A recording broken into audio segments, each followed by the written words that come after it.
I was born in Burgos because my dad used to play football there. So at that time, my sister and I, we were born there.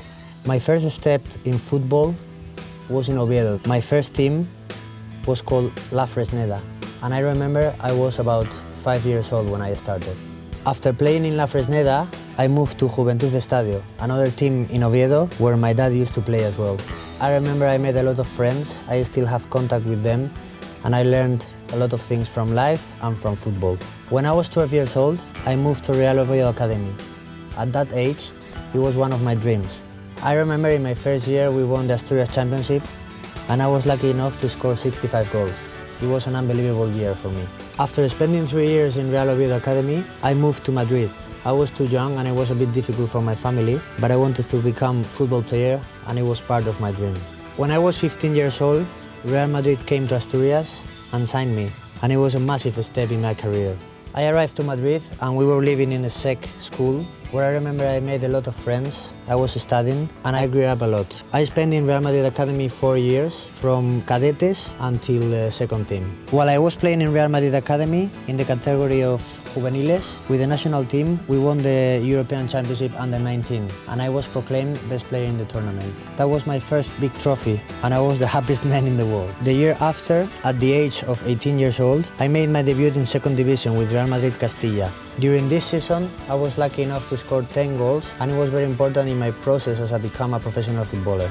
Then, after 1 year in Real Madrid Castilla, I moved to Valencia to play for Valencia Football Club. I was just 19 years old and it was a massive step in my career. Valencia is a great city and Valencia Football Club is a very good club. In those 4 years, I realized what it means to be a professional footballer. I had the chance to grow up a lot as a player and especially as a person in my time in Valencia. I remember that my presentation was at Mestalla Stadium and it was with a teammate called Suni. As you can imagine, it was an amazing feeling. I cannot remember exactly how many people was there in the stands welcoming us, but I can tell you it was such a great experience and I got very emotional. I won my first trophy as a professional and it was the Copa del Rey against Getafe. I will never forget that day because I scored a goal that was very important to win the trophy. After a training in Valencia, I was in the shower and one teammate came running to me shouting that I was in the national team. And that was like a dream that came true. I was just 20 years old and I was ready to play with Spain.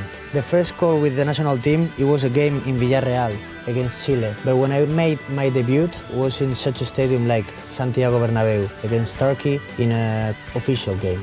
That day was when everything started.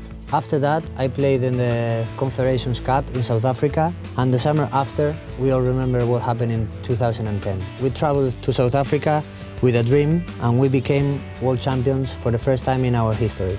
That goal from Andrés Iniesta that day is something that I will never forget in my life. It was such a special moment and all my family and friends were there in the stadium with us to live that historical moment. I remember when we came back to Madrid, we did a parade with all the fans and it was unbelievable to see millions and millions of people out in the street celebrating that Spain had become world champions as the first time in our history. In 2011, I changed country, I changed league and I changed football. I arrived to England to play for Chelsea and I was living in London. I remember my 2 seasons and a half in London as one of the happiest moments in my life.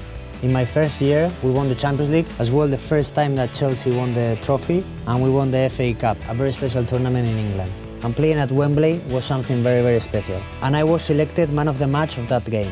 Every moment I spent in Chelsea, I felt very loved and very appreciated by the fans. They voted me 2 years in a row as the best player of the season, and it meant a lot to me.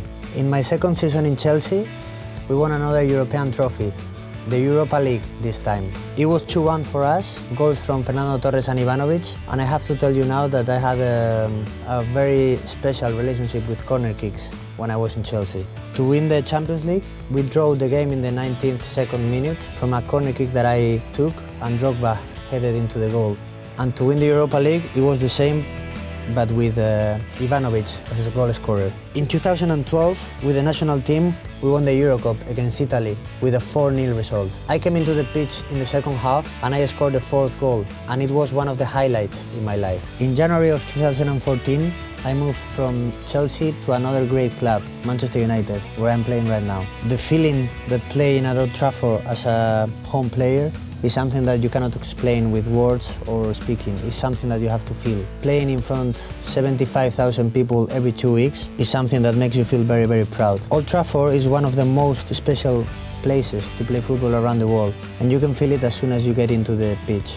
The crowd is always behind us, supporting us, no matter what the result is, and that's something that makes the club very special. As a Manchester United player, there is one day that I will always have in my mind. It was playing against Liverpool at Anfield. The rivalry between Manchester United and Liverpool, it's very long in the years, and it's one of the biggest and nicest games that you can play in football around the world. It was 1-2 and I scored twice. Just if you are a Manchester United player scoring at Anfield, you can feel what I felt that day. I feel very happy living in England. Now in Manchester, it's a more relaxed lifestyle, but I really like the English culture, the English style, so I'm very happy with what the city brings you. Apart from football, I like to disconnect, I like to relax, I like to go to museums, I like to know places around Manchester that make me disconnect from football, what I think is needed. So far, this is a big picture of my life, on and off the pitch. Hopefully, I will be able to do many more things in my life, playing football and off the pitch, and I will share them with you through here. Thank you very much for watching and subscribe. It's gonna be fun.